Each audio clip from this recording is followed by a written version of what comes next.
In-depth interview is with the name behind one of HBO's most popular shows, executive producer Frank Rich of Succession. We asked him his thoughts on the popularity of another show, and that's Netflix's record-smashing global sensation, Squid Game. Squid Game is now officially Netflix's biggest hit ever.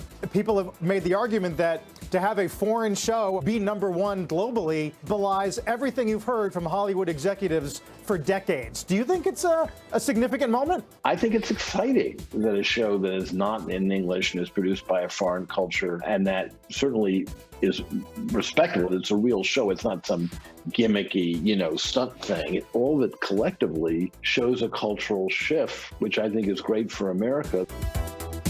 You can find the full conversation with Frank Rich on our Twitter page if you go there now. We'll also be at cnbc.com/techcheck. Julia, fascinating. Frank's always such a good sport talking about the competition, even though he's a lifer over at HBO. But it does sort of open up, I think, showrunners' ideas of what's possible if Hollywood's going to take lessons from the likes of this particular phenomenon that is Squid Game.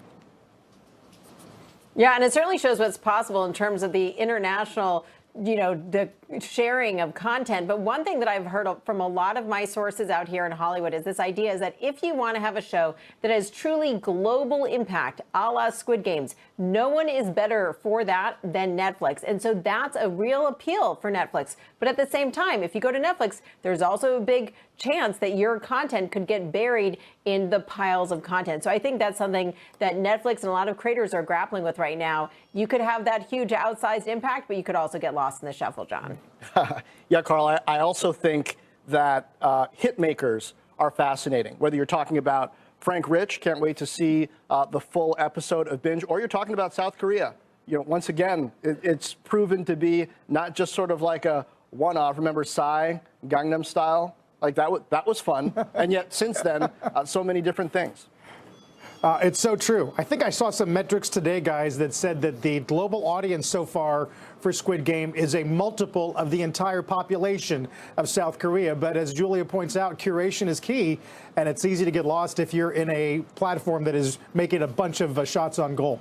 All right. Looking forward once again to binging Binge. And now, back to tech. Mizuho's getting bearish on semiconductors. That debate is next. Plus, keep an eye on Warby Parker today. Goldman, Baird, Cowen initiate the stock at a buy. And speaking of direct-to-consumer stocks, sneaker brand Allbirds has launched its IPO roadshow, aiming for a $2 billion valuation. Read more at cnbc.com/pro. Tech Check's back in 2.